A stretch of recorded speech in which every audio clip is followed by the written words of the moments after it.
우리의 고백으로 함께 하나님 앞에 찬양하죠. 오직 예수뿐이네. 함께 찬양합니다.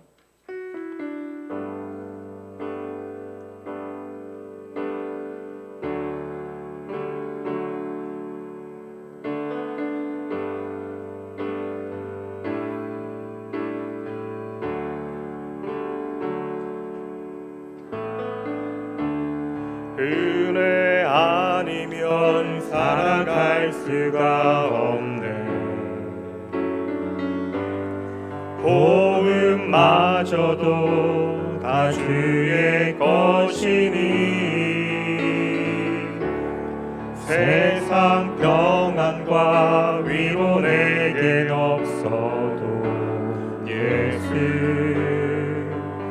오직 예수뿐이네. 다시 한번 고백할까요? 은혜 아니면 살아갈 수 없습니다. 은혜 아니면 살아갈 수가 없네.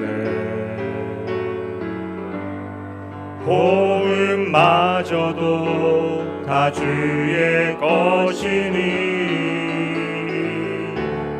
세상 평안과 위로 내게 없어도 예수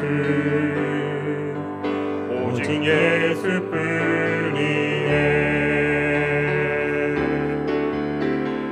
그 신계외 다 볼 수도 없고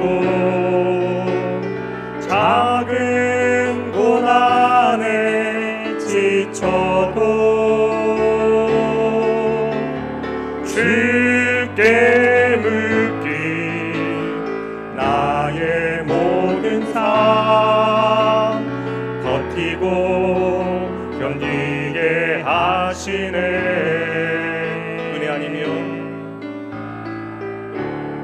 은혜 아니면 살아갈 수가 없네.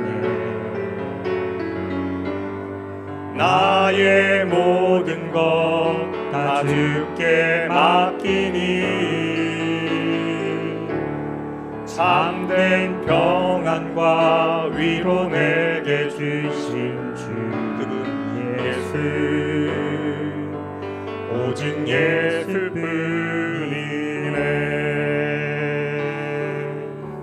아멘. 이 시간 강성욱 쌤 나오셔서 헌신의 가치라고 하는 제목으로 말씀 전해 주시겠습니다.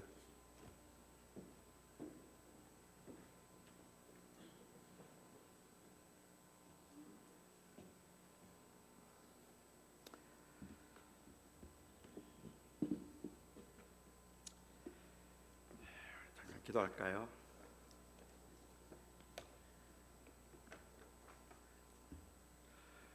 좋으신 나의 아버지 하나님, 이 시간도 저희들이 하나님의 거룩하신 존전에 모여서 주님의 이름을 찬양하며 주님께 예배합니다. 우리 사랑하는 성도님들, 오늘 하루도 일터에서, 가정에서 각자 주어진 일들을 잘 감당하고 몸은 많이 피곤하지만 또 하나님께서 우리에게 주실 말씀을 기대하며 여기에 모였습니다. 아버지 하나님께서 부족한 저를 감추어 주시고 사용하여 주셔서 하나님께서 원하시는 말씀이 잘 드러날 수 있게 하여 주시옵소서. 이곳에 이렇게 나올 때에 참 힘들게 수고하고 얻은 소득의 일부를 모든 것이 주님의 것임을 고백하는 마음으로 오늘 정성껏 예물을 드렸고 또 찬양을 준비해서 마음을 다해서 준비한 찬양을 드렸고 또 주님 앞에 기도를 드리며 우리의 몸과 마음을 들여서 하나님 예배하기 원합니다. 아버지 하나님께서 성도들의 헌신을 귀히 여기시고 주의 은혜로 충만케 하여 주시옵소서. 예수님의 이름으로 기도하옵나이다. 아멘.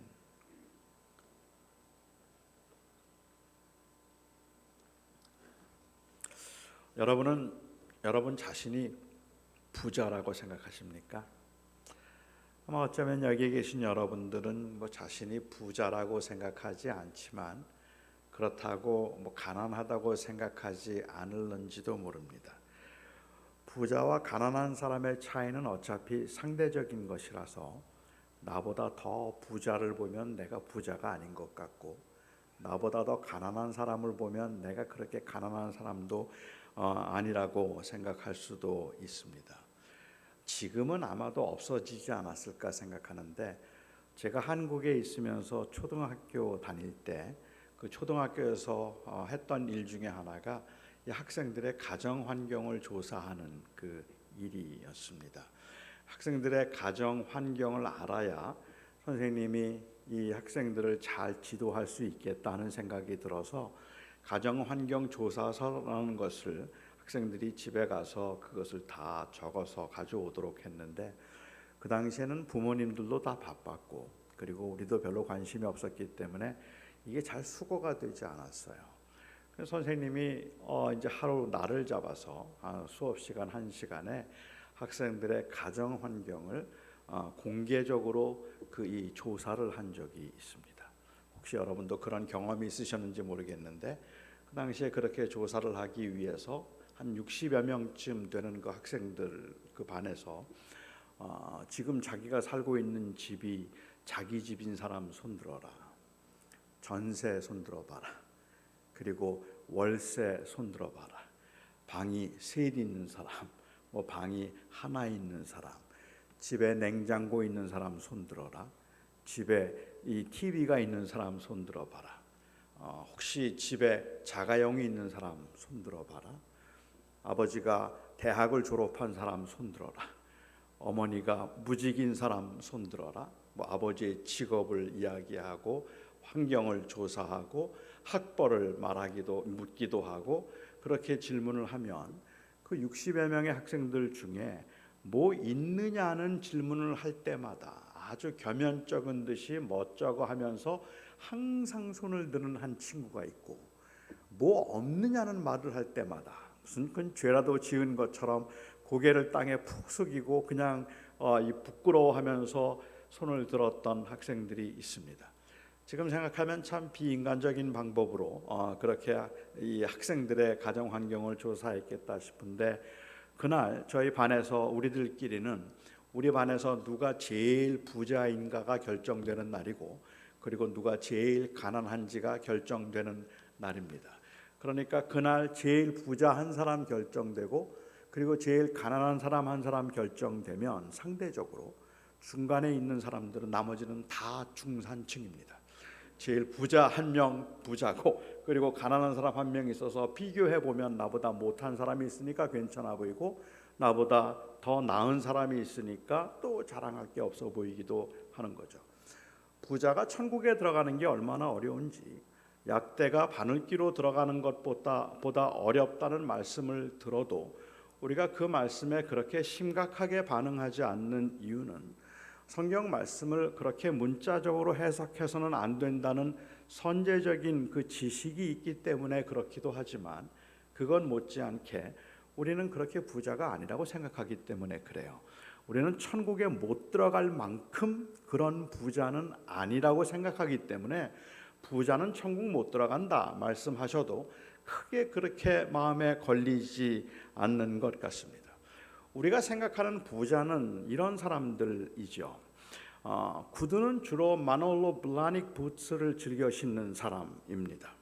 양복은 알렉산더 아모스 양복을 즐겨 입고, 시계는 피아체 엠퍼라도 템플 정도는 차야 그래도 부자라는 말을 들을 수 있을 겁니다. 휴대폰은 버튜라는 휴대폰 케이스에 넣고 다니고, 가방은 그래도 에르메스는 들고 다녀야, 그래야 부자라는 말을 들을 수 있겠죠. 차는 그래도 부가티 베이론 정도는 타야 되지 않겠습니까? 부가티 베이론도 타지 않으면서 뭐 부자라는 말을 할 수 있겠습니까? 전혀 모르는 브랜드들이라서 여러분들이 감이 잘 안 오기도 하고, 이런 브랜드들을 잘 모르는 거 보니까 나는 부자가 아니구나 하고 안심하는 분들이 계실지도 모르겠어요. 이 마놀로 블라닉 부츠는 악어 가죽으로 만든 이 구두인데, 미국 달러로 미화로는 한 15,000불 정도 한다고 합니다. 알렉산더 아모스 양복은 아주 비쿠나라고 하는 낙타 털로 만든 양복입니다. 그런데 그 비쿠나라고 하는 양복에 보석을 조금 박았어요. 그렇기 때문에 여러분들이 지금 입고 계시는 뭐 코오롱, 케임브리지 이런 거하고는 비교가 안 돼요. 그 재질이 기가 막힌데 한 벌에 한 10만 불 정도, 1억은 좋게 넘습니다. 도대체 얼마나 좋은 양복이길래 양복 한 벌이 1억이 넘을까 궁금해하시는 분들이 계실 것 같아서 제가 입고 왔으니까 나중에 나갈 때 한번 잠깐 만져보시고 가셔도 괜찮을 것 같습니다. 시계는 그래도 피아체 엠퍼라도 템플 정도는 차야 되겠죠. 한 300만 불 정도 시계가 합니다. 그 유명한 버튜 휴대폰 케이스, 노키아에서 만든 건데요. 특별히 이 코브라 시그니처는 굉장히 멋있습니다. 여러분들이 가지고 계신 뭐 아이폰이나 아니면 갤럭시 폰을 넣고 다니는 그 휴대폰 케이스들이 그냥 튼튼하기는 해요. 그렇긴 하지만 그거는 고급이라고 부르면 안 되죠. 이 버튜라고 하는 특별히 코브라 시그니처 이 브랜드는 보석을 박아서 그렇겠지만 그 휴대폰 케이스가 35만 불입니다. 한 35만 불 정도 한다고 해요.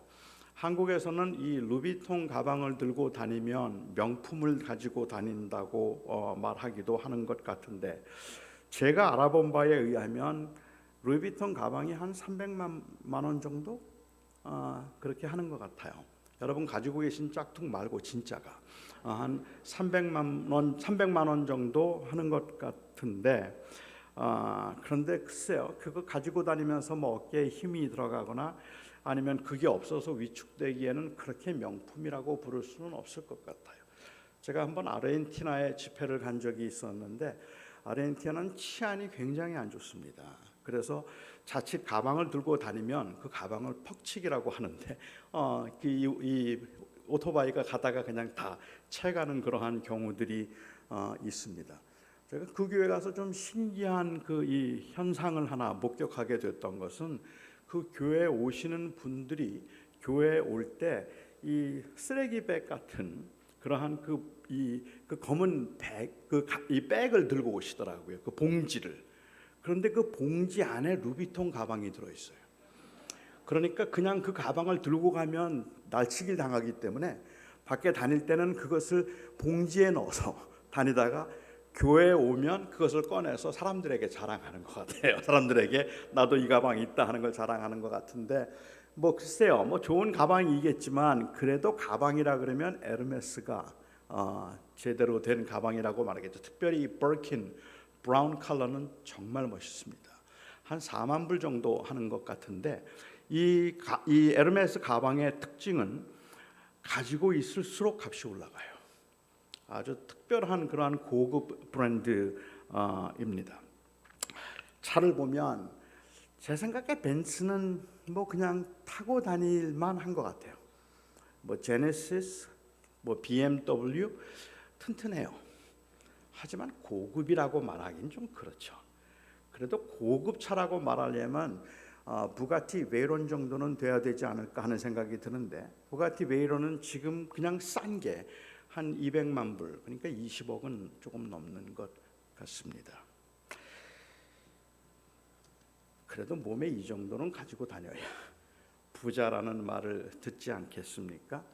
뭐 생전 이런 브랜드는 한 번도 들어보신 적이 없기 때문에 제가 만들어낸 이야기가 아닌가 싶은 분들 인터넷 꼭 찾아보시기 바랍니다.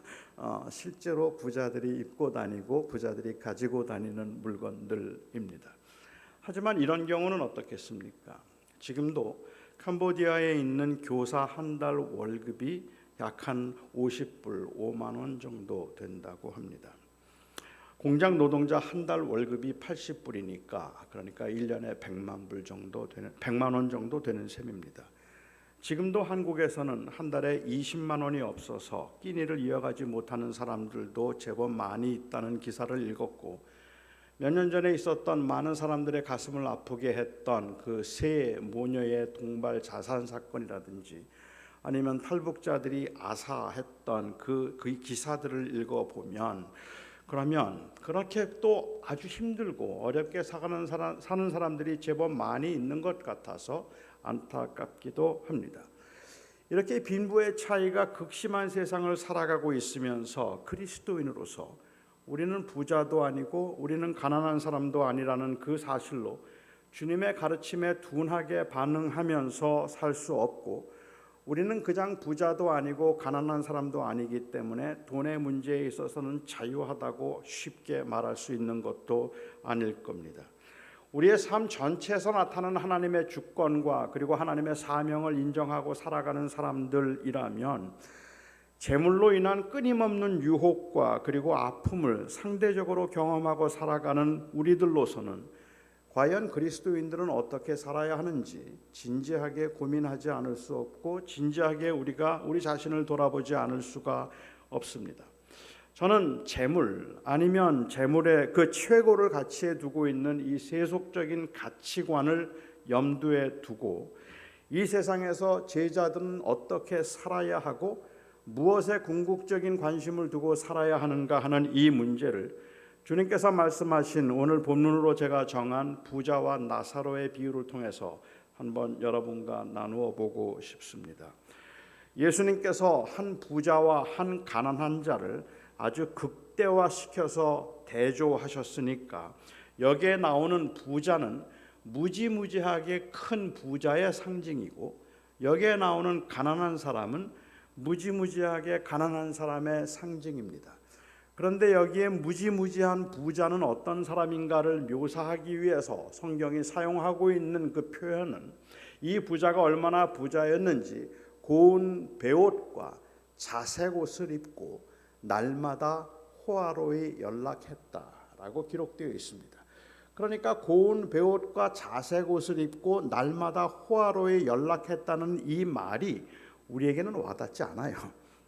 얼마나 부자인지 우리 문화에서는 잘 받아들여지지가 않기 때문에 제가 우리가 좀 이해할 수 있는 모양 이 모습으로 한번 바꾸어서 설명을 해 우리식으로 표현해 보자면, 이 부자는 10만 불짜리 알렉산더 아모스 양복을 입고 에르메스 가방을 들고 송로버섯으로 이 송로버섯에 그 이 고베산 소고기를 메리네이트한 이 한 접시에 약 한 3,000불 정도 하는 그러한 그 고급 음식을 보도 샤토 라피테 레드 와인에 곁들여서 매일매일 먹는 겁니다. 갑자기 확 와닿죠. 와, 이렇게 살면 얼마나 좋을까 하는 생각이 들지 않습니까? 정말 근사한 인생이죠. 사람들이 부러워할 만한 그러한 호화스러운 인생입니다. 그 앞에 근데 그 집 앞에 거지가 있었습니다. 이 거지에 대해서는 굳이 우리말로 다르게 표현하지 않아도 될 만큼 그 인생을 아주 비참하고 불쌍하게 묘사했습니다. 그는 우리는 그냥 성경에 기록된 것만으로도 그의 불행을 느낄 수 있다는 말이죠. 그는 부자의 집 앞에 기숙하면서 그 쓰레기통을 뒤져서 부자의 집에서 나오는 쓰레기통을 뒤져서 그래서 그의 허기를 허기진 배를 채웠고, 그가 부자의 집 앞에 누워 있으면 개들이 와서 헌대를 핥았다라고 이야기를 합니다. 개들이 상처를 핥았다는 그 이야기를 가지고 일부 신학자들은 여기에 이 가난한 사람은 나사로는 중증 장애인이었을 것이라고 생각해요. 그렇지 않다면 몸이 너무 많이 아파서 스스로 거동도 제대로 할 수 없었기 때문에 개들이 와서 그 상처를 핥고 있는데도 개들을 쫓아낼 수 없었던, 그 개들이 두려움을 느끼지 않고 찾아와서 그 상처를 핥을 수 있었던 중증 장애인이거나 아니면은 굉장히 아파서 기력을 제대로 쓰지 못하는 사람이었을 거라고 생각합니다. 바꾸어 말하면 여기에 이 나사로는 누가 생각해 보아도 가장 불행한 사람입니다. 가장 불쌍한 사람입니다. 아무것도 가지지 않은 사람이고 모든 사람들에게 조롱과 멸시를 받으며 세상에서 버겁게 허기진 배를 겨우겨우 채우면서 생존해갔던 너무너무 불쌍한 사람이라서 여기 이 부자와 모든 것을 다 먹을 수 있고 호화로이 연락하면서 최고의 옷을 입고 최고의 음식을 대하면서 매일 잔치처럼 쾌락을 즐기고 있던 부자와는 비교가 안 되는 인생인 거죠. 이 두 사람을 주님은 대조를 하고 계시다는 말입니다. 하지만 저와 여러분의 경우는 이 부자처럼 부자도 아니고 이 나사로처럼 가난하지도 않기 때문에 이 비유에서 공감대를 만들어내기가 쉽지 않아요. 나는 부자도 아니에요. 그리고 나는 가난하지도 않아요.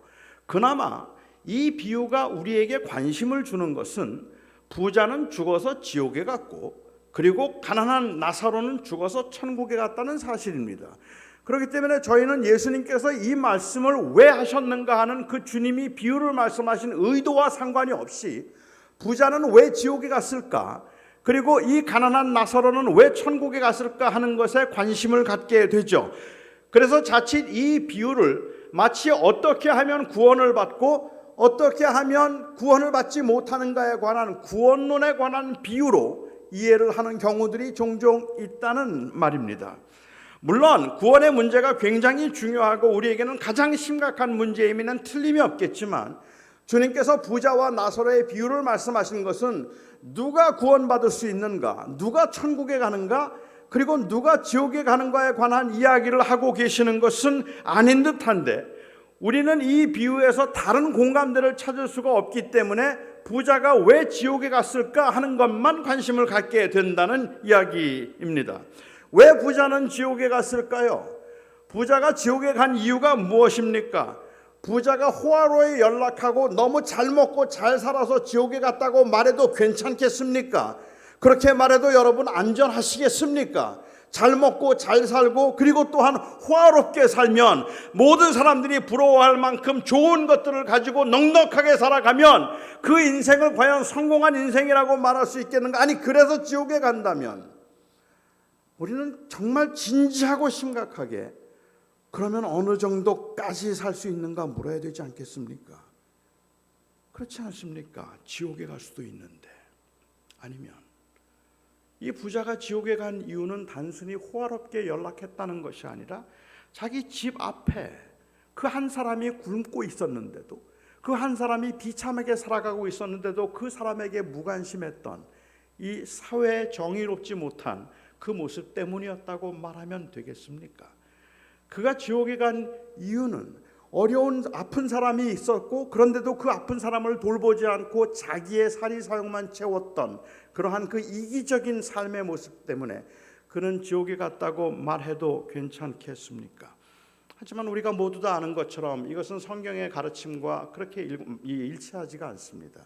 성경에서는 돈이 많다고 지옥에 간다고 말하지도 않고 어려운 사람들을 잘 도와주면 천국에 간다고 말하지도 않기 때문입니다. 성경은 오직 예수 그리스도를 믿음으로만 구원에 이를 수 있다고 우리는 그렇게 믿기 때문에 오늘 본문을 그렇게 이해하려고 하는 사람들 또한 있습니다. 부자의 경우는 이름이 나와 있지 않지만 나사로에게는 이름이 있었습니다.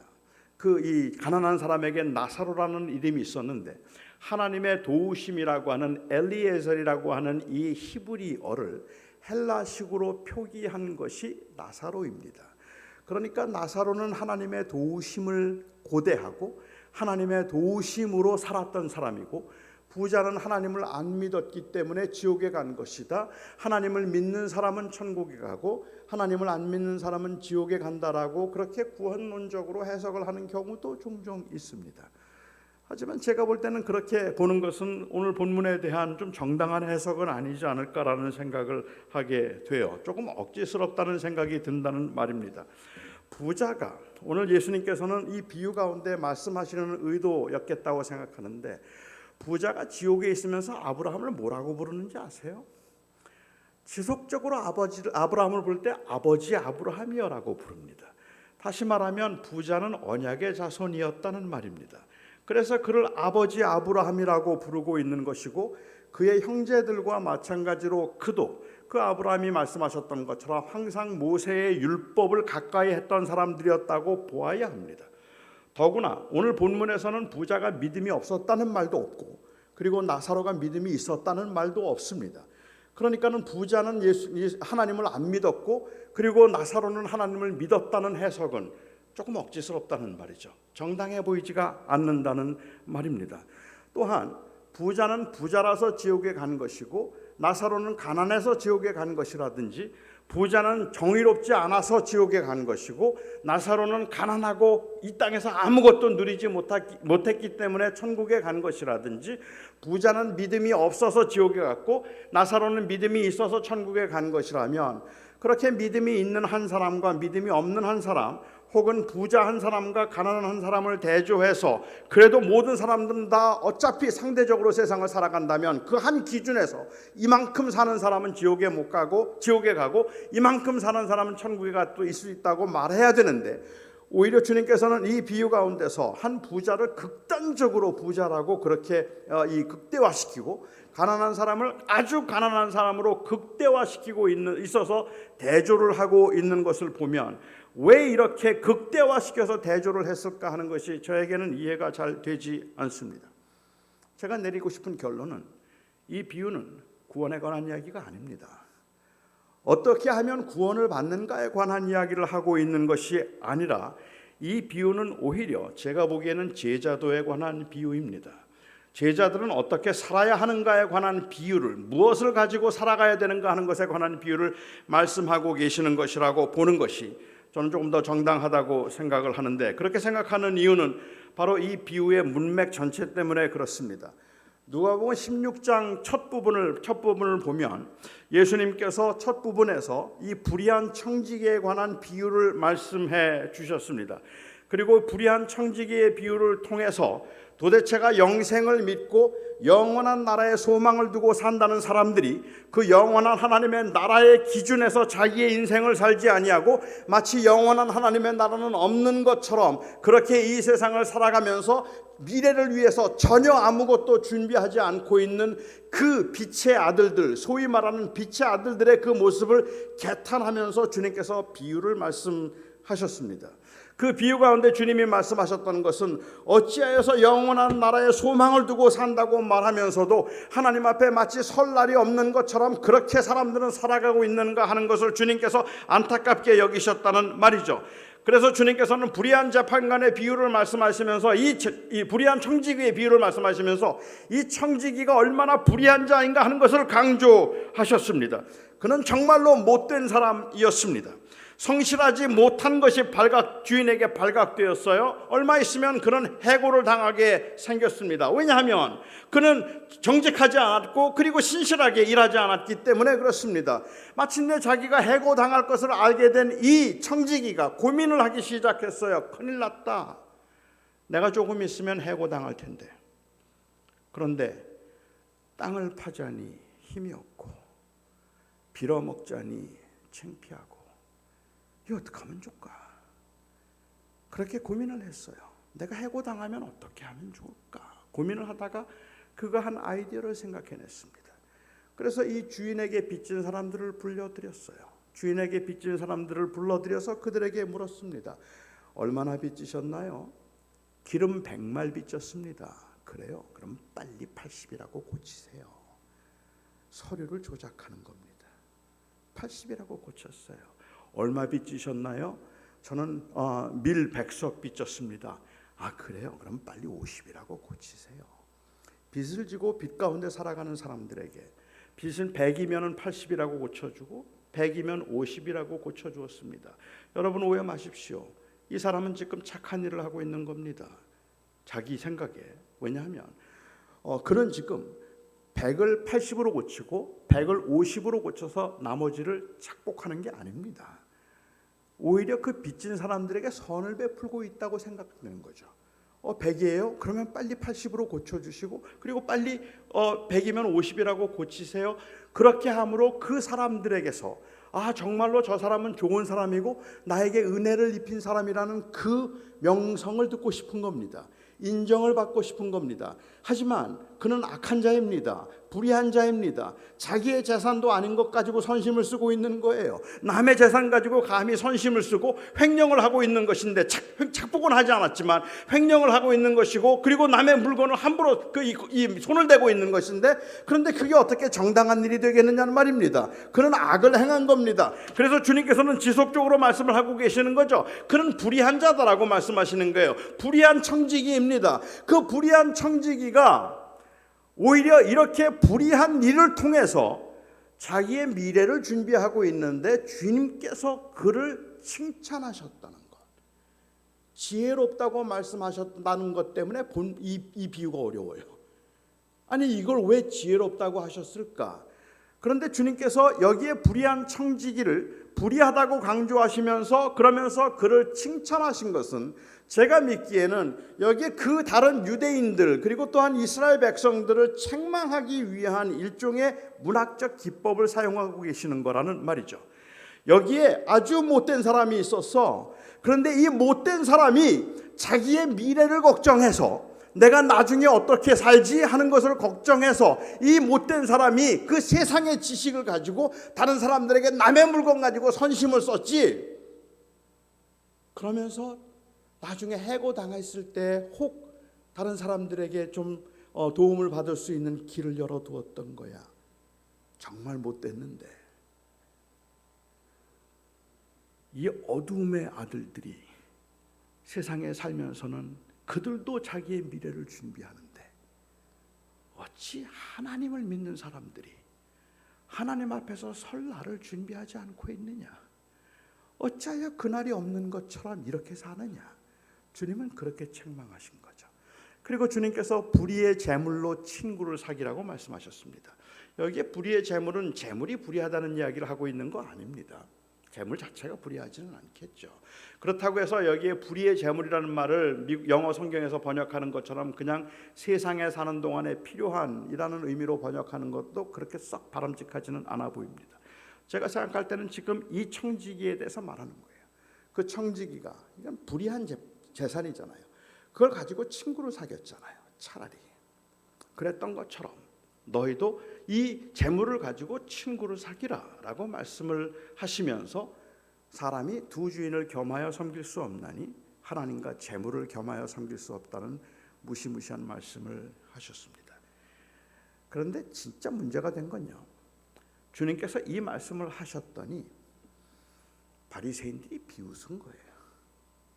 14절에 보면 바리새인들이 비웃었어요. 예수님을 비웃었는데 그 비웃은 이유가 무엇인가? 누가는 거기에 대해서 설명하기를 그들이 돈을 사랑함으로 했습니다. 돈을 사랑했기 때문에 예수님의 그 비유를 듣고 미래를 좀 준비하면서 그러면서 재물을 가지고 의를 행하고 살라고 주님께서 말씀하셨을 때 오히려 비웃었단 말입니다. 현실은 그렇지 않다는 말을 하고 싶었을 겁니다. 사람이 사는 게 그렇게 만만한 게 아니라는 말을 하고 싶었을 겁니다. 바리새인들은 재물과 하나님을 겸하여 섬겼던 사람들입니다. 그래서 그들은 자기들이 돈을 사랑하고 있는 것을 합리화시키고 싶었을 겁니다.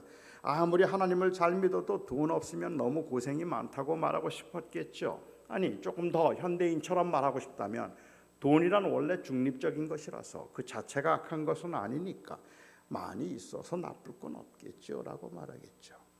그냥 많이 있어도 많이 있으면 있을수록 더 좋은 것 아니겠습니까? 라고 말하고 싶었을 겁니다.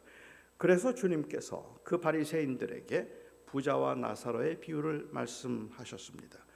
그렇다면 여기에 부자와 나사로의 비유는 이렇게 이해할 수 있습니다. 자, 여기에 무지무지한 부자가 있었다고 한번 가정해보자. 이건 가정입니다. Let's just suppose.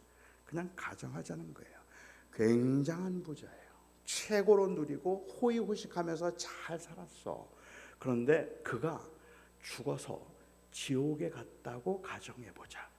이건 가정입니다. 그가 왜 지옥에 갔는 건 중요하지 않습니다. 그가 지금 왜 지옥에 갔는가를 얘기하는 것이 아니라 이 세상 사람들이 다 부러워할 만한 인생을 살았는데 그렇게 살고 지옥에 갔다고 한번 가정해보자. 그리고 여기에 모든 사람이 원하지 않는, 모든 사람이 불쌍히 여겼던 가장 불행하고 가장 고통스러운 인생을 살았던 한 사람이 있었다고 가정해보자.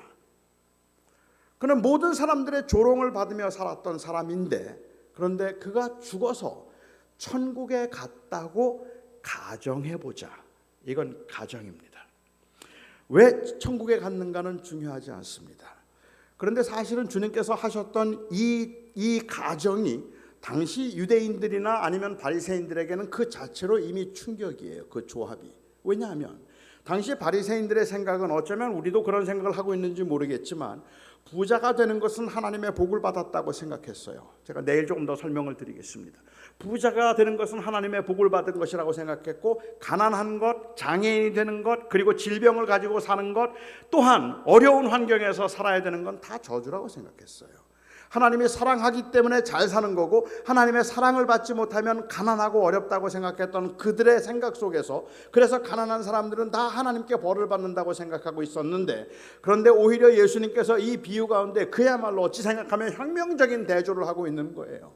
잘 살았던 부자가 죽어서 지옥 갔다고 가정하고, 못 살았던 나사로가 죽어서 천국 갔다고 가정하는 겁니다. 그렇게 가정하면서 주님께서 말씀하시는 거죠. 너무 이 세상에서 잘 살다 지옥 간 사람과 아무것도 갖지 못하고 살다가 천국 간 사람, 둘 중에 누가 더 행복할까? 둘 중에 누가 더 행복한 걸까? 주님은 그 질문을 하고 계시는 겁니다. 누가 더 행복합니까? 누가 더 인생을 잘 산 겁니까? 어느 한 선생님이, 주일학교 선생님이 아이들에게 부자와 나사로의 비유를 제가 말씀드린 대로 그렇게 설명을 했다 그래요. 그래서 아이들에게 그렇게 설명을 하고 난 다음에, 자 여러분, 예수를 죽어서 잘 이 세상에서는 부자로 살았지만 죽어서 지옥에 간 사람과 이 세상에서는 고난 가운데 살았지만 죽어서 천국에 간 사람, 둘 중에 여러분은 누가 되고 싶으세요? 하고 아이들에게 물었습니다. 그러자 한 아이가 손을 들더니 대답합니다. 살아선 부자, 죽어선 나사로요. 우리 모두의 대답입니다. 하지만 주님께서 말씀하시려고 한 의도를 피해간 대답이죠. 우리 모두의 대답이고, 이것은 바리새인들의 대답이었습니다. 유대인들의 대답이었어요. 자기를 합리화시키고 있는 것은. 그래서 주님께서는 아주 살벌하게 너희가 하나님과 재물을 겸하여 섬길 수 없다라고 말씀을 하셨는데, 그런데 유대인들에게 이것은 치명적인 겁니다. 바로 이 이후에 주님께서 이혼에 관한 말씀을 하시면서 오히려 이혼 자체를 말씀하신 것이 아니라 그 영적 간음의 현장, 그 간음함으로 인해서 이혼을 하게 되는 경우와, 그래서 그 간음의 영적인 현장에 대해서 말씀하시면서 당시 이스라엘 백성들이 영적인 간음을 행했고 하나님으로부터 이혼을 당하게 생겼다라는 이야기를 주님께서 그 이후에 하시는 이유도 바로 거기에 있습니다. 제가 믿기에 유대인들은 한 번도 하나님을 떠난 적이 없습니다. 이스라엘 백성들은 하나님을 거부하거나 아니면 하나님을 떠난 적이 한 번도 없는 것 아십니까?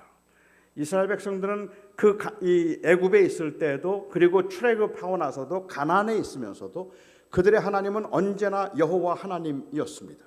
여호와가 그들의 하나님이었고, 너희의 신이 누구냐고 말하면 그들은 아브라함의 하나님, 그리고 이삭의 하나님, 야곱의 하나님이 바로 내 하나님입니다라고 하는 그 하나님의 언약에 대해서 그들이 거부하거나 부인한 적이 단 한 번도 없었단 말입니다. 다시 말씀드리면 그들은 여호와 대신에 바알을 섬겼던 적이 없습니다. 여호와가 아닌 바알을 섬긴 적이 없었단 말입니다. 그들의 문제는 여호와가 아닌 바알을 섬겼던 것이 아니라 여호와와 바알을 함께 섬겼다는 것이 문제입니다. 그러니까 언약의 하나님이 누구냐고 말하면 여호와예요. 하지만 나에게 재물을 주고 나를 형통하게 만들고 우리가 농사짓는 이 땅을 기름지게 만드는 신이 누구냐고 말하면 바알이었어요. 두 신을 겸하여 섬겼던 거죠. 이게 우리들의 현상이고 우리들의 모습일 수 있다는 말입니다. 그러니까 우리는 하나님을 버리지 않아요. 하지만 하나님 대신에 돈을 사랑하거나 재물을 사랑하지는 않지만 하나님과 재물을 겸하여 섬기려는 그러한 마음이 우리 안에 있기 때문에, 어떤 부자가 되겠습니까? 나사로가 되겠습니까?를 물으면 우리 모두가 다 하고 싶은 대답이 그거란 말이죠. 살았을 땐 부자고 죽어선 나사로이고, 그래서 내가 이 땅에서도 잘 살고 죽어서도 천국 가는 거, 그게 우리의 원함이라고 말하는 거죠. 하지만 이것은 가장 중요한, 주님께서 말씀하시려고 하는 본질적인 제자의 삶을 피해가고 있는 것이라고 보는 것이 더 맞겠다고 저는 생각을 합니다. 그것이 바로 우리가 볼 수 있는 사람들의 문제이고 또한 바리새인의 문제였기 때문에 그렇습니다. 우리가 제자들이란 도대체 어떤 사람들인가? 제자들은 바로 이러한 가치를 가지고 세상을 살아가는 사람들입니다. 세상이 알지 못하는 그러한 그 분명한 가치를 가지고 이 세상을 살아가는 사람들이 바로 그 이 제자들이라서, 제자들은 이 땅에 살면서 가난한 사람과 억울한 사람들 그리고 힘든 사람들과 나누어 가져도 그것을 그렇게 아깝지 않고 어깨를 으쓱이지 않을 수 있는 그 진정한 생명의 가치를 가진 사람들이 바로 주님의 제자들이라는 말입니다. 헌신된 사람들이 누구냐고 말하면, 헌신된 사람들은 열심히 헌신하고 열심히 봉사해서 주님께서 주시는 복을 받아서 이 땅에서 잘 살고 형통하는 사람들이 아니라, 이 땅에서 내가 잘 살든지 잘 살지 않든지 내게 주어진 모든 것들을 사명으로 생각하고 하나님 앞에서 정말로 내게 주신 그 생명을 소중하게 여기며 살아가는 사람들이라는 말입니다. 이 땅에서 부자가 되는 건 우리가 얻은 그 영원한 생명에 비교가 되지 않는 거예요. 우리는 그 영원한 생명을 얻었기 때문에 가난하지만은 낙심하지 않는 거예요. 우리가 그 영원한 생명에 대한 가치를 알기 때문에 부하지만 그래서 다른 사람들을 무시하지 않는단 말입니다. 그것 때문에 내가 자랑하지 않는단 말입니다. 그것 때문에 다른 사람들 앞에서 감히 목을 곧게 세우지 않는다는 말입니다. 내가 하나님의 주신 은혜와 하나님께서 나에게 베풀어 주신 그 사랑과, 어제도 말씀드렸던 것처럼 도저히 감당할 수 없는 이 놀라운 은혜를 하나님께서 저에게 베풀어 주셔서 저를 하나님의 자녀가 되게 하시고 하나님께서 저를 부르셔서 복음의 길을 가게 하셨다면, 내가 사역하는 교회가 작다고 해서 낙심하지 않는단 말입니다. 그래서 내가 실패자라고 생각하지 않는단 말입니다. 나를 그 자리에 있게 만드는 그 가치는 생명의 가치이기 때문에 그렇습니다. 또한 동시에 바로 그 가치를 알기 때문에 우리는 교회가 부흥해서 10,000명이 되고 20,000명이 될 때 다른 사람들을 무시하지 않는단 말입니다. 마치 그걸 성공인 것처럼 생각하지 않는단 말입니다. 그 안에서 오히려 나는 그 영원한 생명의 가치를 놓치지 않으려고, 그것이 나를 이 자리에 있게 만들었다는 것을 내가 놓치지 않으려고, 오히려 약해 보이고 그리고 버겁고 힘들게 사역하는 목회자들을 보면서 그들을 향하여서 불쌍히 여기는 마음이 있을 뿐만 아니라 미안한 마음을 갖는단 말입니다. 나 혼자 이렇게 잘 크는 것 같아서 너무 미안하다고. 주변에는 교회들이 다 문을 닫는 것 같은데 우리 교회만 부흥한 것을 하나님이 특별히 사랑하신 것이라고 말하지 않고, 오히려 그 안에서 하나님 앞에 죄송한 마음을 가지고, 하지만 주님, 이래도 저는 이것을 사명으로 여기겠지만, 사명으로 여기서 살아가겠지만 저는 여기에 그 이상의 가치를 부여하지 않습니다. 내가 부자가 되어서 특별한 사람이 되는 거 아닙니다. 내가 가난해서 버림받은 사람일 수 없습니다. 정말로 중요한 것은 나를 나되게 만드는 그 가치는 바로 하나님의 나라에 있다는 것, 우리에게 주신 그 은혜에 있다는 것입니다. 하나님께서 나를 사랑하셔서 나를 자녀되게 하셨고, 하나님께서 이 벌레만도 못한 죄를 위해서 예수님께서 친히 십자가에 못 박혀 죽으심으로 나의 모든 죄를 사하시고 나로 하여금 영원한 하나님 나라의 그 자녀가 되는 권세를 다시 하나님께서 회복시켜 주셨다면, 이 땅에 내가 누릴 수 있는 천하를 얻는다 할지라도 그 어떤 것도 같이 감히 비교할 수 없는 가장 놀라운 은혜와 사랑을, 그 그리스도의 희생과 순종을 통하여서 내가 얻었기에 제 인생의 그 굴곡 가운데 많아서 자랑하지 않고 없어서 낙심하지 않습니다. 그냥 그 은혜 때문에 주신 하루하루가, 그리고 한 시간 한 시간이 그냥 소중할 뿐입니다. 그것이 바로 제자이고 영원한 나라를 소망하며 살아가는 사람들일 텐데, 우리의 문제는 우리는 영원한 하나님의 나라를 소유하고 있다고 말하면서도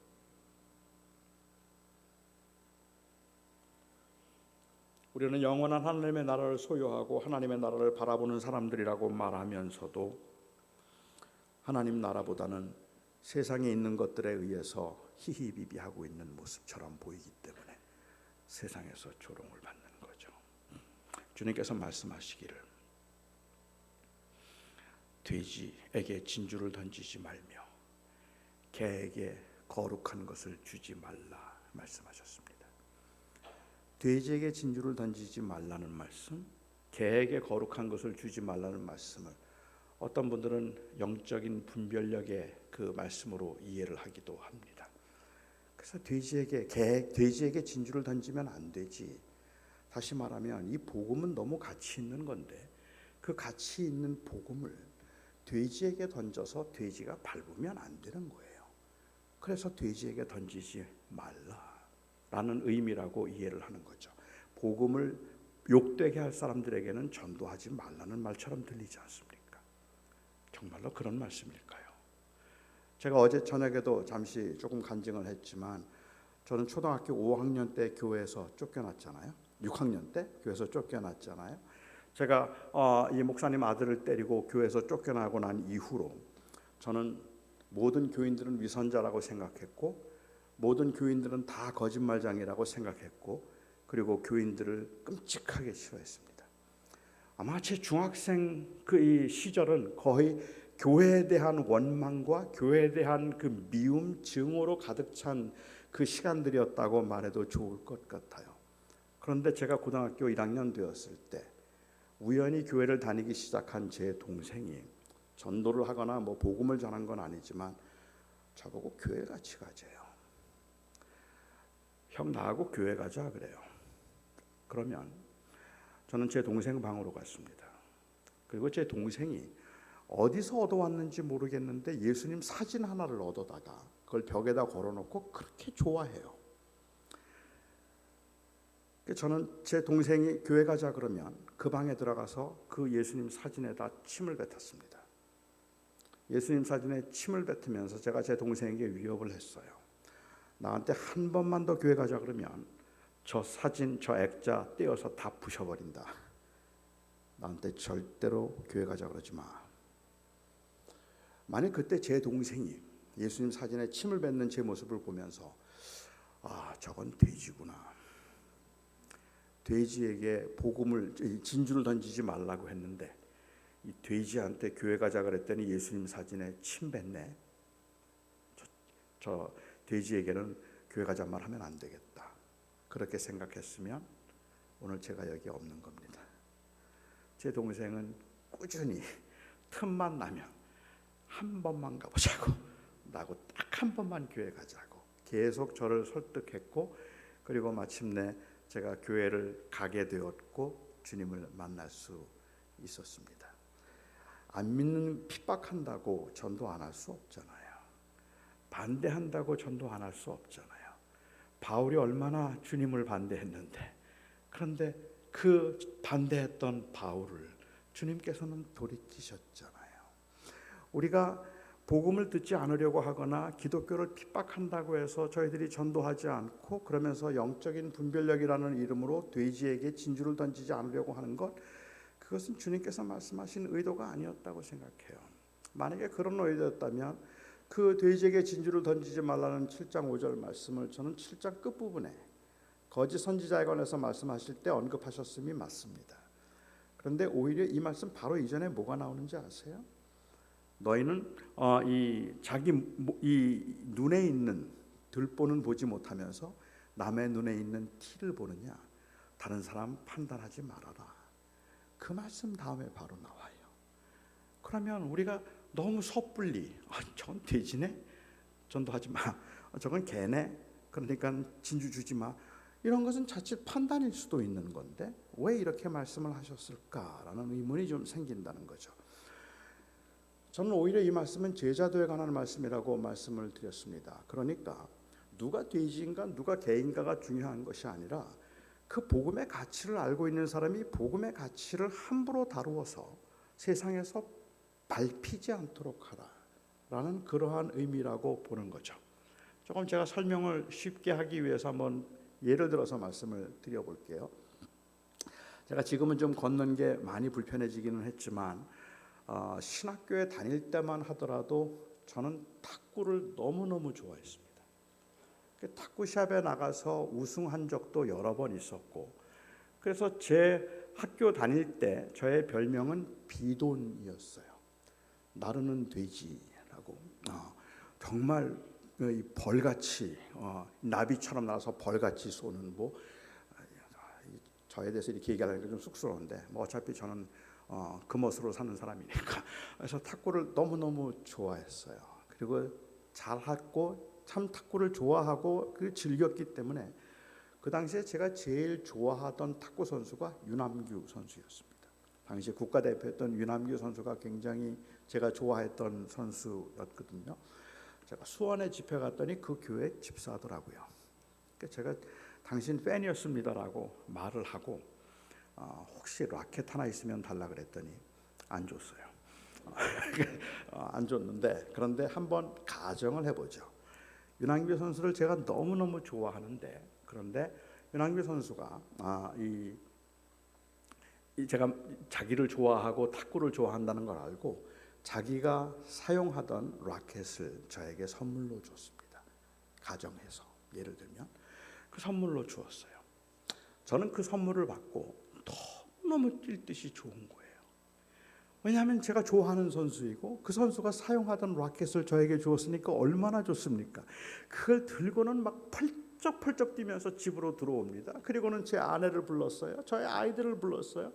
아이들과 아내에게 이야기합니다. 여보 여보 여보, 이게 뭔지 알아? 이거 유남규 선수가 사용하던 라켓이야. 이건 돈 주고도 못 사. 이게 얼마나 귀한 건지 알아? 그런데 이걸 나한테 선물로 줬어. 이건 진짜 귀한 거야. 제가 막 흥분해서 그렇게 이야기를 하는데 탁구를 좋아하지도 않고 유남규 선수가 누구인지도 모르는 저희 아이들과 제 아내는 아무 반응이 없어요. 시큰둥해요. 그런데 뭐 반응이 없는 거야. 아니 이거 진짜 귀한 거라니까. 이건 돈 주고도 못 산다니까. 그냥 제 아내는 그런가 보다 하고 있어요. 그렇게 제가 말하면서 이것도 가치도 모른다고 그렇게 투덜거리는 제가 그냥 그 라켓을 그 응접실에 두고 그리고 바쁜 일이 있어서 나갔다 들어왔어요. 그리고는 제가 그 라켓을 가지고 파리를 잡아요. 그 라켓을 가지고 안마를 해요. 그리고 어느 날은 그 라켓을 가지고 못을 박아요. 어느 날은 그것 가지고 부채질을 해요. 그렇게 귀하다고 말했는데, 그렇게 소중하다고 말했는데 그것 가지고 망치질도 하고 부채질도 하고 그것 가지고 제가 뭐 안마도 하고 그렇게 하는 거예요. 어느 날 제가 밖에 나갔다가 들어왔더니 제 아내가 그 라켓 위에 커피잔을 올려놨어요. 여러분 이해가 되세요? 커피잔을 올려놨어요. 너무너무 화가 나고 너무너무 화가 나서 제 아내를 불러서 여보 이게 뭔지 알아? 이거 윤항규 선수가 사용하던 라켓이야. 여기다가 어떻게 커피잔을 감히 올려놓을 수 있는 거야? 이거 굉장히 귀한 거라고 내가 그랬잖아. 도대체가 가치도 알지 못하는 이 돼지 같은 인생들이 이 귀한 거에다가 감히 이 커피를 올려놓다니 막 낙심하면서 화를 내는 거예요. 그러면서 저 돼지라고, 돼지에겐 진주를 던지면 안 된다고. 자 여러분 제가 한번 여쭤볼게요.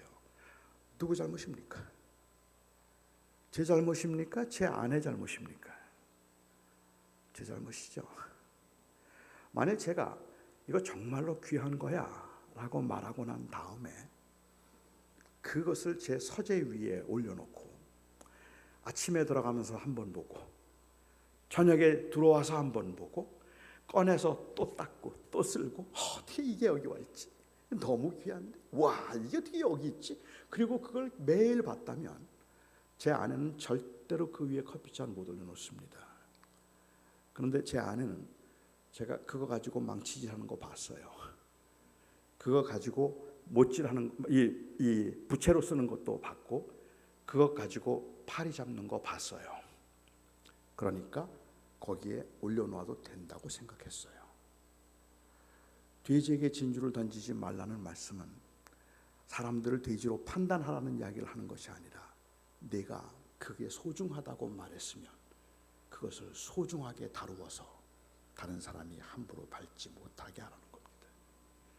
영원한 생명이 나에게는 모든 것이라고 말했으면, 영원한 생명이 나에게 주신 모든 것이라고 말했으면 그 말한 그 고백을 붙들고 살아보라는 거예요. 그래서 다른 사람들이 정말로 그 가치가 있구나라고 말하게 하라는 겁니다. 그런데 우리는 영원한 생명이 하나님의 나라라고 말하고는 언제나 우리가 자랑하는 건 항상 재물이에요.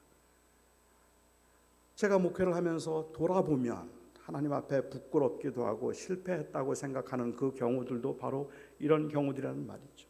여러 성도들 앞에서 제가 얼마나 많이 설교를 했는지, 얼마나 뜨겁게 열렬히, 얼마나 진지하게 하나님 앞에 우리에게 주신 영원한 생명의 가치는 그 어떤 것과도 비교할 수 없는 것이고 이 세상에서 가장 소중한 것이라서 우리로 하여금 결코 낙심하게 만들고 교만하지 않게 만들 겁니다라고 열변을 토하면서 설교했는데 제 삶 속에서 저를 기쁘게 만들었던 때가 언젠가 돌아보면 교회가 부흥할 때였어요. 그리고 사람들이 저를 알아주고 인정한다는 것에서 저는 오히려 더 큰 위로를 받고 있었어요. 아마도 교인들이 저의 모습을 보면서는 그랬겠죠. 영원한 생명이 가장 소중하다고 말하면서 왜 저렇게 집착해? 말했을 겁니다. 아니 하늘나라에 소망을 두고 산다고 말하면서 마치 하늘나라가 없는 것처럼 뭘 저렇게 집착하지? 뭐가 저렇게 잘났다고 자꾸만 저렇게 자랑을 하지? 그런 생각했을 것 같아요. 저는 그게 부끄러워요. 왜냐하면 저의 사역을 끌어갔던, 저의 사역을 주도하게 만들었던 것은 거의 모든 경우에 성공이고 성장이고 그리고 인정이었기 때문에 저의 사역을 주도하고 끌어갔던 것이 은혜가 아니라 나를 위해서 십자가에 죽으셨다는 그 주님의 놀라운 사랑과 그래서 감당할 수 없는 사랑을 받았다고 그렇게 고백하고 있는 그 고백을 붙들고 살아가고자 하는 저의 그 모습이 아니라 세상에서 인정받고 세상에서 편안하고 세상에서 안정된 삶을 살고 있는 것, 그것을 너무 자랑하는 것 같은 제 모습을 볼 때마다 하나님 앞에 너무 부끄럽고 죄송했다는 말입니다. 아마도 이런 저에게 주님께서 이 비유를 말씀하셨을 것 같아요. 자, 세상에서 진짜 인정받고 최고의 설교자라고 인정을 받고 그리고 정말로 세상에서 모든 사람들이 부러워할 만큼 많은 걸 가진 사람이 있었다고 하자. 그리고 그가 죽어서 지옥 갔다고 해보자. 세상에서는 별로 인정을 받지 못해서 설교 잘한다는 말 한 번도 들어본 적이 없고 목회에서 성공했다는 말 들어본 적 없고 늘 20명 30명 되는 교인들과 버겁게 그냥 그 은혜 붙들고 사명 붙들고 힘들게 살았던 한 목사가 있다고 가정해보자. 그런데 그가 죽어서 천국 갔다고 말해보자. 누가 더 행복할까?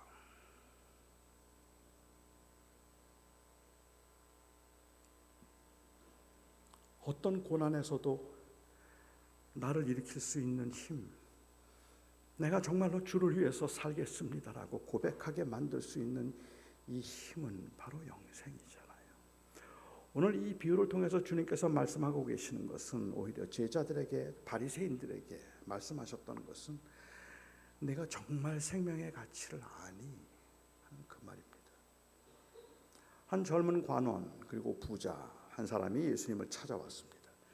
그리고 예수님에게 질문을 했습니다. 주님, 랍비요, 선생이요, 내가 어떻게 하면 영생을 얻을 수 있겠습니까? 물었습니다.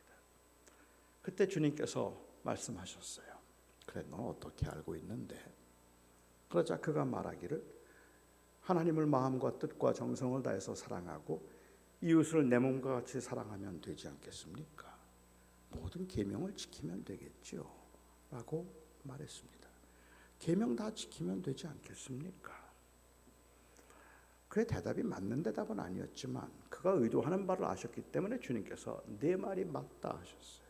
내 말이 맞다, 가서 그대로 행하라 라고 말씀하셨습니다. 누가복음 10장에서는 그리고 누가복음 19장에서는 다르게 말씀을 하셔서 그 부자 관원에게 말씀하시기를 그래, 내가 다 지켰구나. 그런데 한 가지 부족하네.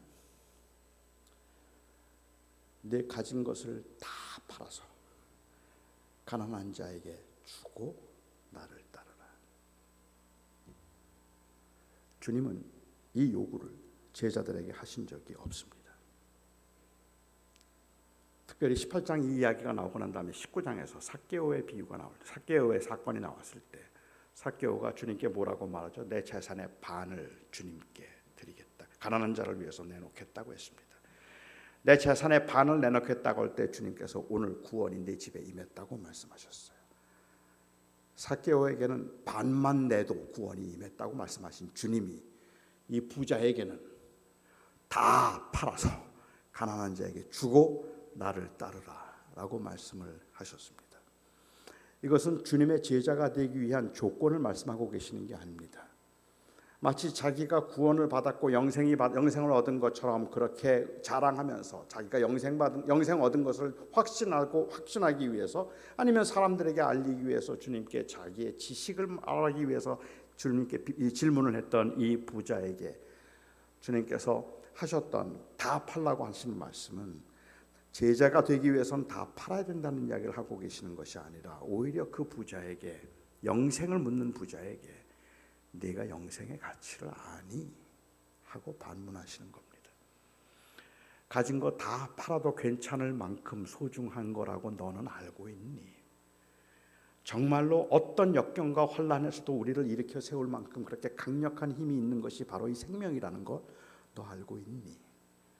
우리는 영원한 생명과 생명에 관한 이야기를 하고 있는데 그렇게 이야기를 하면서도 사실은 그 영생의 가치를 그만큼 우리가 소중히 여기지 않고 있는 모습이기 때문에 이 세상에서는 오히려 어둠의 아들들이 더 지혜롭다는 말씀을 하게 됐다고 생각합니다.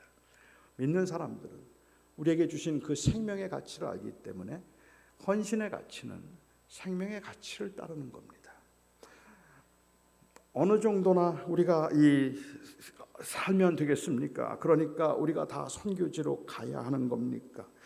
좋은 집에 살면 안 되는 겁니까? 그러니까 큰 교회 목사가 되면 안 되는 겁니까? 부자가 되면 안 되는 겁니까? 그런 말이 아닙니다.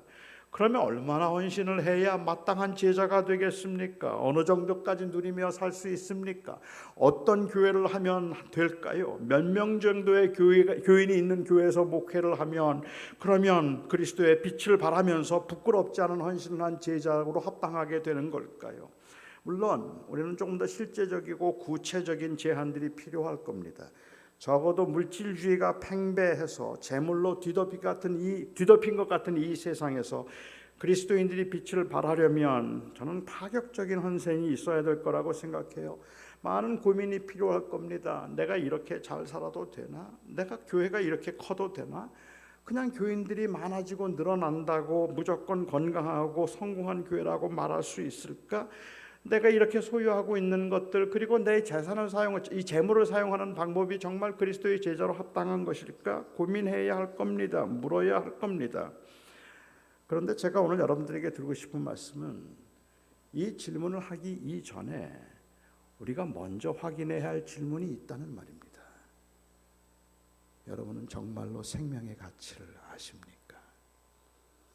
이 질문에 대한 답이 없이 조금 전에 드린 그 질문에 대한 그 고민들은, 그야말로 이 담론들은 어떻게 하면 희생을 최소화할 수 있는가라는 합리화를 찾는 것밖에는 안 될 수 있기 때문에, 그것밖에는 아니기 때문에 그렇습니다. 우리의 헌신이 좀 더 온전하기 위해서 내가 어떻게 살아야 되지라는 질문을 하기 위해서 우리에게 정말로 소중한 것은 부자가 돼도 교만하지 않고 가난해도 낙심케 하지 않을 수 있는, 오히려 나사로도 괜찮다 말해줄 수 있는, 부자에게 안 괜찮다고 말해줄 수 있는 이 생명의 가치를 아느냐는 말입니다. 그리고 그 생명의 가치를 붙들고 우리가 지금 이 세상을 살아가고 있느냐는 말입니다.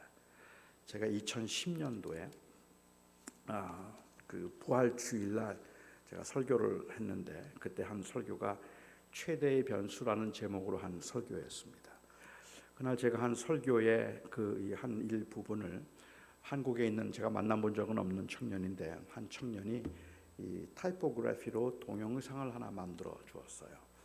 저는 오늘 이 설교를 마무리하면서 이 동영상을 같이 보고 이 설교를 좀 마무리하고 싶습니다. 우리 동영상 준비되었으면 보여주시기 바랍니다. 여러분은 신앙생활하면서 도대체 어떤 소망을 가지고 살아가십니까?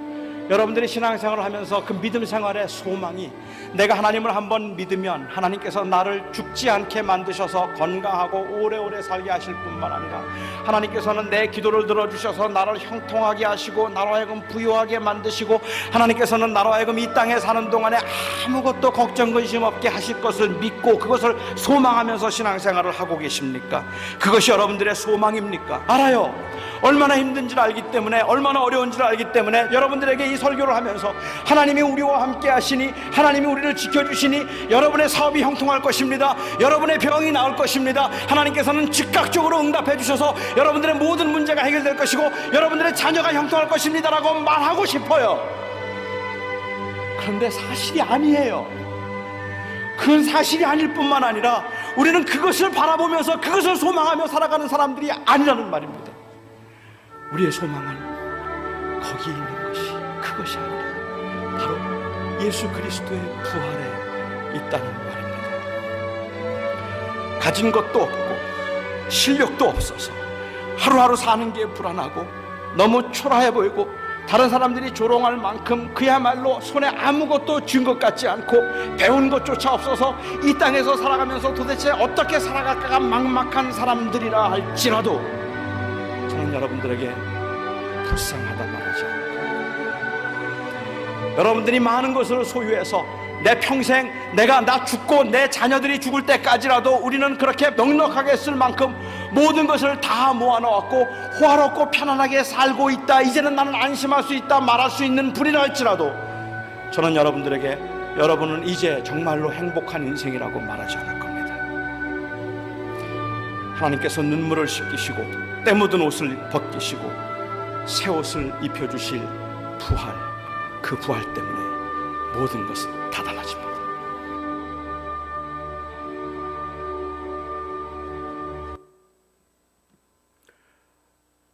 여러분이 오늘 이 자리에 있는 이 시간이 더할 수 없이 소중한 이유는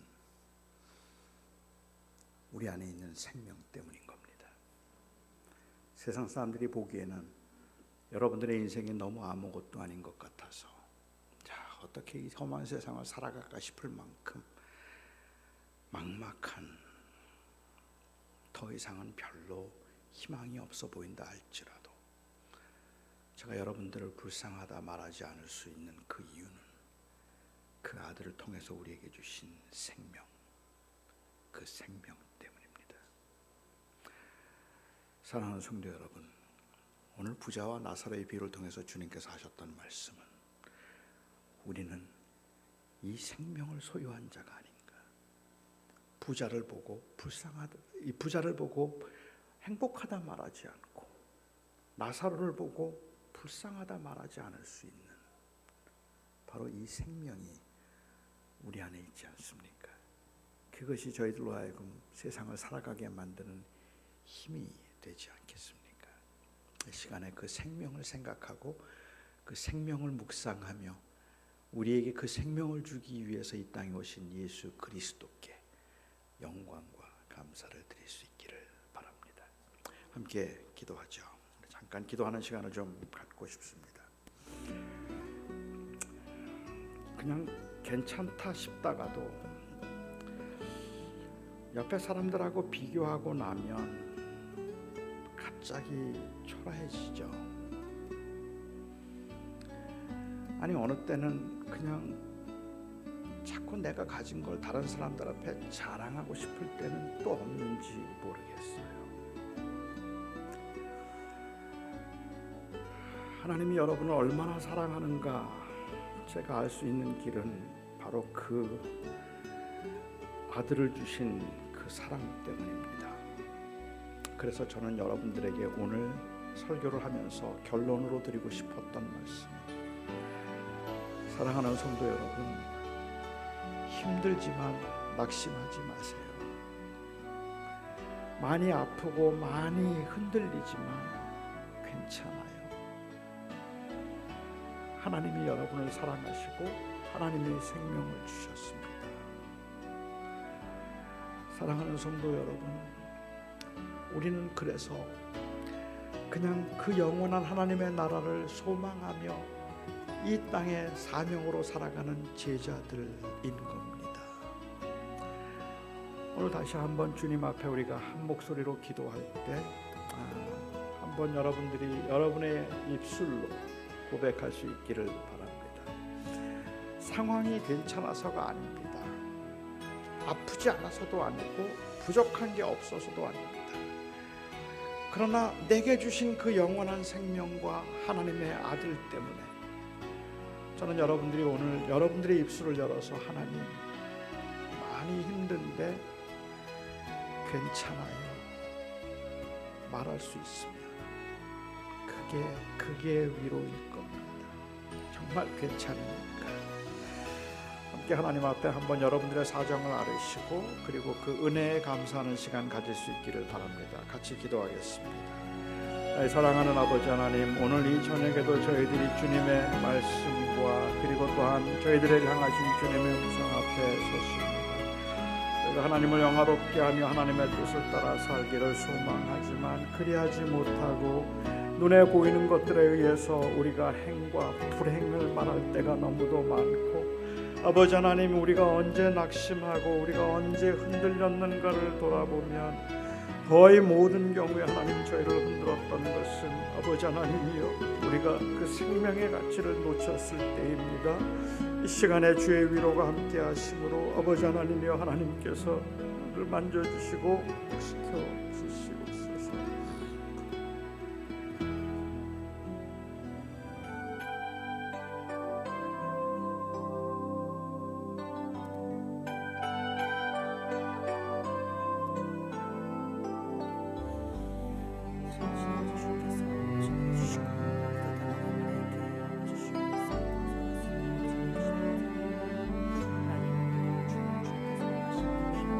시간 잠시 머물러 여러분 이 자리에서 말씀 기억하며 기도하시죠.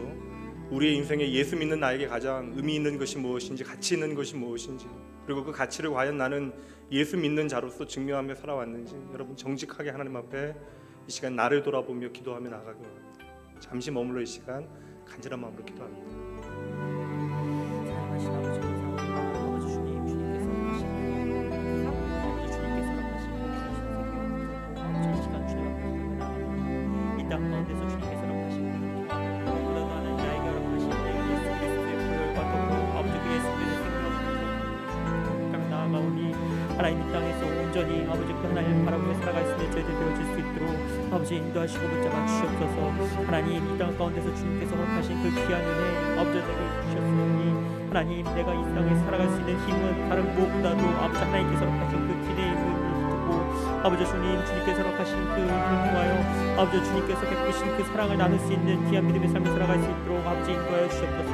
없어서 못나는 것이 아니라 아버지 주님께서 허락하신 것이 차고 넘치기에 아버지 내가 나눌 수 있음을 주님 앞에 믿음으로 고백하며 나아가오니 이 땅 가운데서 온전히 주님께 붙들림 받고 아버지 그 가운데 주님께서 허락하신 귀한 은혜 나누며 살아갈 수 있는 믿음의 삶을 허락하여 주시옵소서. 오늘도 주님 앞에 기도하며 나아갑니다. 하나님을 아버지라 부르며 하나님 그 아버지께 주님 앞에 기도할 수 있으니 우리의 삶 가운데 기쁨이 되어지게 하시고 무엇보다도 하나님의 기쁨이 되어지는 믿음의 삶을 살기를 소망합니다. 하나님 우리의 입술과 우리의 마음을 주관하시고 늘 매일 우리의 삶을 통하여 나와 함께 하시는 하나님을 드러내며 하나님의 형통한 삶을 살아낼 수 있는 귀한 저희들 되어질 수 있도록 아버지 인도하여 주시옵소서. 오늘도 주님께서 나와 함께 하시고 앞으로 주님 만나는 그날까지 아버지 함께 하시는 하나님 아버지 내가 그 아버지를 잊지 않고 살아갑니다. 하나님이 있기에 내가 살아갈 수 있는 것이고 하나님께서 허락하신 생명이 있기에 내가 그 하나님을 아버지라 부르며 아버지 주님 아버지 저 천국을 성함하여 살아갈 수 있는 아버지 믿음의 자녀 되게 하셨사오니 하나님 우리의 마음 가운데 늘 감사함과 더불어 아버지 하나님 앞에 기도할 수 있으니 아버지 주님 앞에 기도의 영광이 될 수 있도록 아버지 인도하시고 붙잡아 주시옵소서. 하나님 오늘도 주님께서 허락하신 그 귀한 생명의 값어치를 붙들고 아버지여 주님께서 허락하신 그 귀한 영생을 붙들고 아버지 내 마음 가운데 아버지 무엇보다도 바꿀 수 없는 그 예수 그리스도의 사랑을 통하여 온전히 하나님을 닮아가며 아버지 주님 하나님을 바라보며 살아가기를 소망합니다. 하나님께서 붙잡아 주시옵시고 하나님 이 땅 가운데서 아버지 하늘 나라를 위해 준비하며 살아갈 수 있는 저희들 되어질 수 있도록 아버지 인도하시고 붙잡아 주시옵소서. 아버지 이 땅 가운데 온전히 주님 앞에 붙임을 받을 수 있는 귀한 믿음의 자녀들 되어지게 하시고 아버지 저 하늘에 하나님 주님을 쌓으며 나아갈 수 있는 아버지 주님 주의 자녀 될 수 있도록 아버지 인도하시고 붙잡아 주시옵소서. 하나님께서 허락하신 그 귀한 내 가운데 하나님 이 시간 주님 앞에 기도하며 나아갑니다. 하나님께서 허락하신 주의 자녀들에게 좋은 곳을 주시는 주님을 믿으며 고백하며 나아가오니 이 시간 간절한 마음 붙들고 주님 기도하며 나아가게 하여 주시옵소서. 하나님 나 되는 것이 아버지 예수 그리스도를 닮아내는 그 귀한 믿음의 삶이 되어지게 하시고 온전히 주님을 바라보며 살아갈 때 하나님께서 허락하신 아버지 귀한 그 말씀 붙들고 그 말씀 기준 삼아 살아낼 수 있는 저희들 되어질 수 있도록 아버지 인도하여 주시옵소서. 하나님 가운데 주인은 아버지 내가 아니라 하나님임을 고백하며 나아가기를 소망합니다. 내 삶의 주인은 아버지 내가 아니라 나와 함께 하시는 영생을 허락하신 하나님을 고백하며 나아가오니 하나님 우리의 마음 가운데 아버지 다른 것을 두지 아니하고 아버지 두 가지를 섬기지 아니하고 온전히 하나님 한 분만 하는 섬기며 나아갈 수 있도록 아버지 인도하시고 붙잡아 주시옵소서. 하나님 아버지 다른 것에 아버지 하나님 비교하지 않게 하여 주시옵시고 하나님 그 어떤 것도 아버지 저울질하지 않고 주님을 바라보며 아버지 주님을 우선순위에 드릴 수 있는 저희들 되어줄 수 있도록 아버지 인도하시고 붙잡아 주시옵소서. 온전히 주님 앞에 붙들려 받을 수 있는 귀한 믿음의 살기를 위하여 하나님 예배하기 힘쓰기를 소망합니다. 하나님 이 땅 가운데 하나님의 말씀을 기준 삼아 살아내기 위하여 하나님의 말씀을 보기를 원합니다. 하나님 이 땅 가운데 하나님께서 말씀하신 대로 주님을 바라보며 살기를 위하여 하나님 주님 기도하고 찬송하기를 소망합니다. 하나님 내 삶이 하나님 주님 앞에 아버지 예배하고 찬송하고 기도하며 감사함이 차고 넘치게 하여 주시옵시고 온전히 주님의 은혜 가운데 아버지 나아갈 수 있는 저희 될 수 있도록 아버지 인도시고 붙들어 주시옵소서. 하나님 앞에 붙임받은 믿음의 삶을 살아가기 위하여 아버지 내가 헌신하고 애쓰며 나아가기를 소망합니다. 하나님 그 헌신의 가치가 아버지 예수 그리스도의 영원한 생명임을 아버지 고백하게 하여 주시옵시고 아버지 그 영생을 통하여 아버지 우리가 이 땅에서 하나님의 자녀임을 아버지 더욱더 기쁨으로 아버지 살아갈 수 있도록 아버지 인도하시고 붙잡아 주시옵소서. 때로는 어렵고 때로는 힘들 때라도 아버지 주님 때로는 너무 연약하여 아버지 주님 하나님을 바라보며 나아가지 못할 때가 있을지라도 아버지 주님 변하지 않으시나 하나님께서 나와 함께 하시니 아버지 그 하나님 붙들고 아버지 주님께서 이끄시는 대로 살아갈 수 있는 저희 되어주시길 소망합니다. 하나님 기도하여 주님 기도하게 하시고 주님의 손에 나와 주님 예배하게 하시며 아버지 어떠한 순간에도 나와 함께 하시는 하나님을 잊지 않고 의지하며 살아갈 수 있는 아버지 저희들 되어줄 수 있도록 아버지 인도하여 주시옵소서. 하나님께서 주님 가운데 아버지 우리를 구하셔서 아버지 온전히 지금 이 시간도 주님 앞에 기도할 수 있으니 우리 인생 가운데 마음 가운데 감사합니다. 하나님 주님께서 붙잡아 주시옵시고 아버지 오늘도 내일도 아버지 주님을 찬송할 수 있는 저희 될수 있도록 아버지 인도하시고 붙잡아 주시옵소서. 하나님께서 허락하신 이 땅 가운데 아버지 저희 교회로 주님 앞에 기도하며 나갑니다. 하나님께서 각 지역에 교회를 세우시고 주님 땅 끝까지 주님의 복음을 전하는 그 복음의 말씀 붙들고 주님 나아가오니 하나님 아버지 주님의 복음이 땅 끝까지 전해질 끝까지 온전히 주님의 말씀 붙들고 주님의 말씀을 전하며 아버지 주님을 전하게 하는 믿음의 삶을 살아갈 수 있도록 인도하여 주옵소서. 때로는 물질로 때로는 기도로 아버지 그들을 구원하게 하시고 무엇보다도 한순간도 아버지 주님께서 허락하신 그 말씀 잊지 않고 아버지 주님의 복음을 위하여 주님의 나라를 위하여 살아갈 수 있는 저희 되게 수 있도록 인도하여 주옵소서. 하나님